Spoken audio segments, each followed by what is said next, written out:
Good morning friends. हम लोगों ने बिहार के बारे में और बीपीएससी से संबंधित जितने भी टॉपिक होते हैं जैसे कि art and culture, history, geography, polity, economics सबसे संबंधित बहुत सारे क्वेश्चन देखे हैं।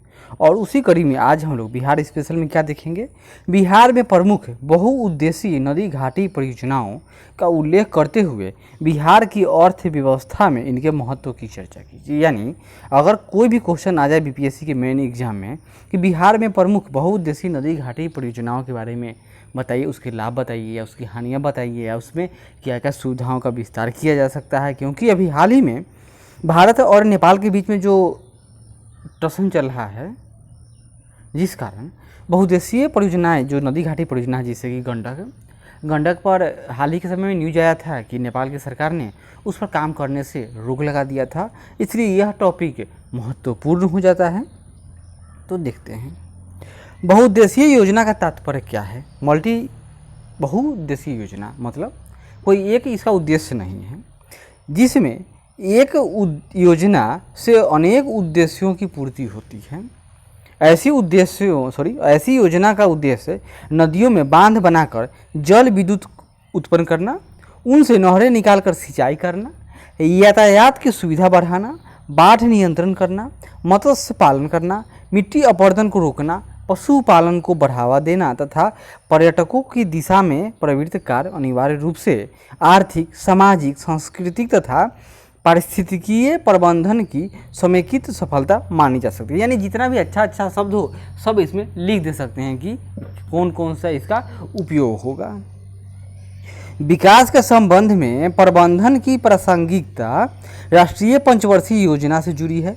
बिहार में यद्यपि प्रबंधन का एक विशिष्ट संदर्भ बहुउद्देशीय नदी घाटी परियोजना के निष्पादन और संपादन में सुस्पष्ट होती है। मतलब क्या समझे कि बिहार में यदि प्रबंधन का जो प्रयास हुआ था कार्यात्मक परिणाम आकर्षक एवं उत्साहवर्धक नहीं रहा, तभी तो बिहार आज भी जो भारत के सबसे पीछे राज्यों में किसका नाम आता है तो बिहार का आता है।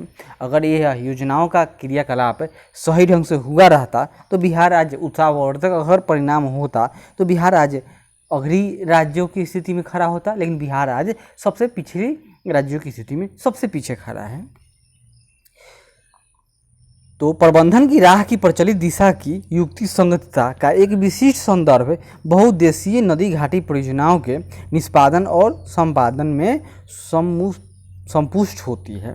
बिहार की प्रमुख बहुउद्देशीय नदी घाटी परियोजनाओं के उद्देश्य क्या क्या हैं?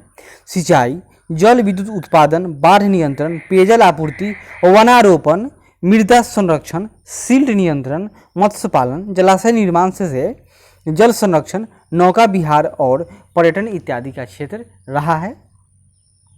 और बिहार के जो प्रमुख बहुउद्देशीय परियोजनाएं हैं कौन कौन? मुख्य रूप से 3 बहुउद्देशीय परियोजनाएं हैं बिहार में। कौन? पहला कोसी बहुउद्देशीय नदी घाटी योजना, दूसरा गंडक बहुउद्देशीय नदी घाटी योजना और तीसरा दक्षिण बिहार में सोन बहुउद्देशीय नदी घाटी परियोजना है। मुख्य रूप से अगर कोई कहा जाए मल्टी डायमेंशनल कोई योजना है यही 3 ही हैं। तो सबसे पहले हम लोग देखेंगे कोसी बहुउद्देशीय नदी घाटी परियोजना के बारे में। तो कोसी नदी इसको बिहार की शोक की संज्ञा से पहचानी जाती है। बिहार के आर्थिक ढांचे में ऋणात्मक प्रभाव डालने वाली कारकों में कोसी सबसे आगे है, अग्रणी है। इस परियोजना के निर्माण से पूर्व इस प्रदेश की लगभग 32,000 हेक्टेयर कृषि भूमि कोसी नदी के अनिश्चित प्रवाह पथ तथा भयंकर बाढ़ों से प्रवाहित होती थी। बहुउद्देशीय कोसी नदी परियोजना का विकास प्रबंधन चरणबद्ध योजना से संपन्न हुआ है। परियोजना निर्माण के विभिन्न चरणों के अंतर्गत कोसी की बाढ़ पर नियंत्रण, बाढ़ जनित मलबा निक्षेपण पर नियंत्रण, प्रवाह मार्ग प्रवृत्ति पर रोक, नदियों से शाखा नहरों का निर्माण कर सिंचाई व्यवस्था, जल विद्युत उत्पादन आदि पर विशेष ध्यान दिया गया है। इन उद्देश्यों की पूर्ति के लिए कुछ कार्य किए गए, जैसे पहला अवरोधक बांध तथा जलाशय का निर्माण। यह क्या होगा देख लीजिए। नेपाल की तराई में चतरा गाज से लगभग 45 किलोमीटर दक्षिण कोसी नदी पर लगभग 1150 मीटर लंबा तथा 72 मीटर ऊंचे अवरोधक बांध यानी इसको कहा जाता है बैराज बनाया गया है का निर्माण भीमनगर के पास किया गया है। इसे हनुमान नगर बराज के नाम से भी जाना जाता है। इस बैराज के पश्चिम भाग में एक विशाल जलाशय का निर्माण हो गया है। जलाशय की जल संग्रहण क्षमता 3.1 लाख हेक्टेयर मीटर से भी अधिक है। दूसरा है कोसी तटबंध का निर्माण और बाढ़ नियंत्रण। कोसी तटबंध निर्माण का उद्देश्य बाढ़ के जल के फैलाव को रोकना है। हनुमान नगर बैराज के समीप दाईं ओर भारदा तथा तक एवं बाईं ओर भीमनगर तक क्रमशः 2858 मीटर और 1895 मीटर लंबे 2 तटबंधों का निर्माण किया गया है। बिहार के मैदानी क्षेत्रों में कोसी के नियंत्रण खिसकते प्रवाह मार्ग के नियंत्रण के लिए नदी के समानांतर मिट्टी के तटबंध बनाए गए हैं। तटबंधों के निर्माण तथा नियमन से बिहार और नेपाल की 210,000 वर्ग किलोमीटर क्षेत्र को बाढ़ से राहत प्रदान हुई है। तीसरा इसका क्षेत्र है नहर निर्माण एवं सिंचाई प्रबंधन। क्योंकि पानी अधिक है तो पानी को ही कम करना ना मेन उद्देश्य है, तो नहर निकालेंगे तो फिर भी उसका पानी घट जाएगा। उत्तरी बिहार बाढ़ की त्रासदी के साथ साथ कृषि कार्य में सिंचाई जल की कमी का दर्द भी झेलता रहा है। कोसी नदी परियोजना के अंतर्गत उत्तरी बिहार के दरभंगा, मधुबनी, सहरसा, मधेपुरा, सुपौल, पूर्णिया, कटिहार, अररिया, किशनगंज तथा खगड़िया जिलों के लिए नहर निर्माण कर सिंचाई व्यवस्था का प्रबंधन किया गया है। कोसी नहर परियोजना की नहरें 3 प्रधान वर्गों की हैं। पहला है कोसी नहर परियोजना, दूसरा है पश्चिमी कोसी नहर प्रणाली और तीसरा है राजापुर नहर प्रणाली। पूर्वी कोसी नहर प्रणाली हनुमान नगर अवरोधक बांध के बाएं किनारे से निकाली जाने वाली नहर क्रम है। यह पूर्णिया सहरसा जिले की लगभग 6 लाख कहिए इसको लाख हेक्टेयर कृषि भूमि को प्रति वर्ष सिंचित करती है। पूर्वी कोसी नहर की कुल लंबाई 43.5 किलोमीटर है, पर अपनी शाखाओं जैसे मुरलीगंज, जानकी नगर, पूर्णिया, अररिया तथा अन्य दूसरी जल वितरक पर शाखाओं सहित इसकी कुल लंबाई 3000 किलोमीटर से भी अधिक है। दूसरा सबसे महत्वपूर्ण परियोजना है बिहार के लिए, वह है गंडक परियोजना। तो गंडक नदी बिहार का दूसरा महत्वपूर्ण नदी घाटी प्रबंधन प्रयास का उदाहरण है। भारत एवं नेपाल सरकार के संयुक्त प्रबंधन प्रयास के परिणाम के रूप में भारत के बिहार तथा उत्तर प्रदेश राज्यों को इस परियोजना का लाभ मिलता है।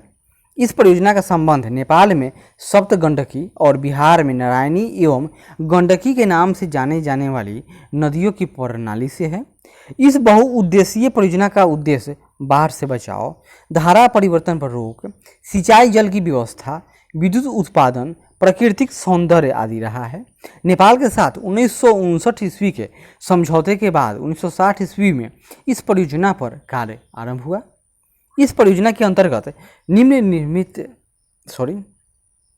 निम्न निर्माण और नियमन कार्यों का संचालन जैसे अवरोधक बांध या बराज का निर्माण, नहर निर्माण तथा सिंचाई प्रबंधन, जलाशय निर्माण, जल विद्युत शक्ति गृह निर्माण तथा नियमन उसका रेगुलेशन किया गया। इस योजना के अंतर्गत बिहार के भैंसालोटन नामक स्थान में गंडक नदी पर भारत नेपाल सीमा के समीप सड़क पुल के साथ एक पुल हो गया, सड़क पुल, उसके साथ ही बैराज है नीचे बना दिया गया। इस बैराज की लंबाई 837 मीटर यह लंबा है। इसी को लेकर विवाद हो गया था क्योंकि भारतीय इंजीनियर वहां गए थे, उसको मरम्मती का कार्य किया जा रहा था, लेकिन नेपाल की सरकार ने रोक दिया था। इस बैराज का लगभग आधा भाग बिहार में तथा आधा भाग नेपाल में पड़ता है। बैराज के दोनों किनारों से 2 मुख्य नहरें अर्थात पश्चिमी तथा पूर्वी नहरें खोदी गई हैं। इन दोनों नहरों द्वारा सम्मिलित रूप से भारत और नेपाल में लगभग 15 लाख हेक्टेयर भूमि की सिंचाई संभव हो पाई है। पश्चिमी नहर मुख्यतः नेपाल से आरंभ होती है, जबकि पूर्वी नहर बिहार से आरंभ होती है। पश्चिमी नहर का निर्माण बिहार में सिवान जिले की लगभग 5.6 लाख हेक्टेयर तथा उत्तर प्रदेश के गोरखपुर एवं देवरिया जिले में 3 लाख हेक्टेयर से अधिक भूमि की सिंचाई के उद्देश्य से किया गया है। छपरा प्रमंडल में सिंचाई प्रबंधन के लिए मुख्य पश्चिमी नहर से कटैया, छपरा, पतेहार, छपिया, हथुआ, मरहरा क्या है, यहीं पर रेल कारखाना है, महाराजगंज तथा सिवान की उपशाखाएँ निकाली गई हैं। बिहार में गोपालगंज, सिवान तथा सारण जिलों में वर्षा कम होती है बिहार में, अतः वहाँ पर यह सिंचाई का काम करती है, अतः इस नहर का महत्व अधिक है। पूर्वी मुख्य नहर की लंबाई 293 किलोमीटर है।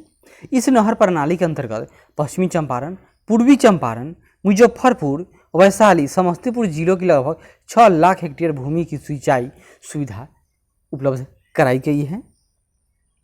और तीसरा है सोन नदी घाटी परियोजना। सोन नदी घाटी परियोजना बिहार की सबसे पुरानी एवं पहली सिंचाई परियोजना है। इसका विकास सिंचाई के दृष्टिकोण से ब्रिटिश सरकार द्वारा किया गया था। इसका निर्माण काल 1874 ईस्वी को माना जाता है। इसमें डेहरी के पास से पूर्व एवं पश्चिम दिशाओं में नहरें निकाली गई है। इसकी कुल लंबाई 130 किलोमीटर है। इस नहर से पटना और गया जिलों में 2.5 लाख हेक्टेयर भूमि की सिंचाई की जाती है।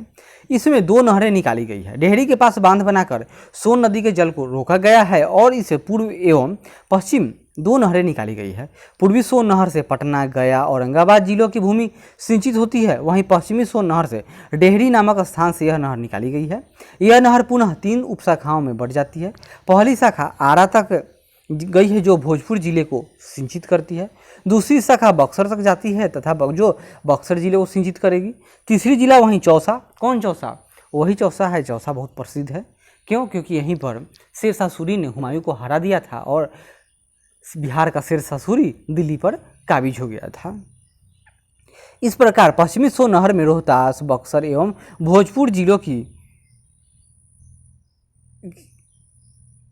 सिंचाई होती है। सम्मिलित रूप से इन नहरों से 3 लाख हेक्टेयर भूमि की सिंचाई की जाती है। सिंचाई की सुविधा के कारण यहाँ प्रति हेक्टेयर उत्पादन अधिक होता है। अतः इस प्रदेश को बिहार का चावल का कटोरा कहा गया है। इस सुविधा से यहाँ कृषि प्रणाली में काफ़ी सुधार हुआ है। हाल ही में नहरों के नवीनीकरण एवं नदी जोड़ों की बात चल रही है। इसके बाद इसकी सिंचाई क्षमता में और वृद्धि हो जाएगी।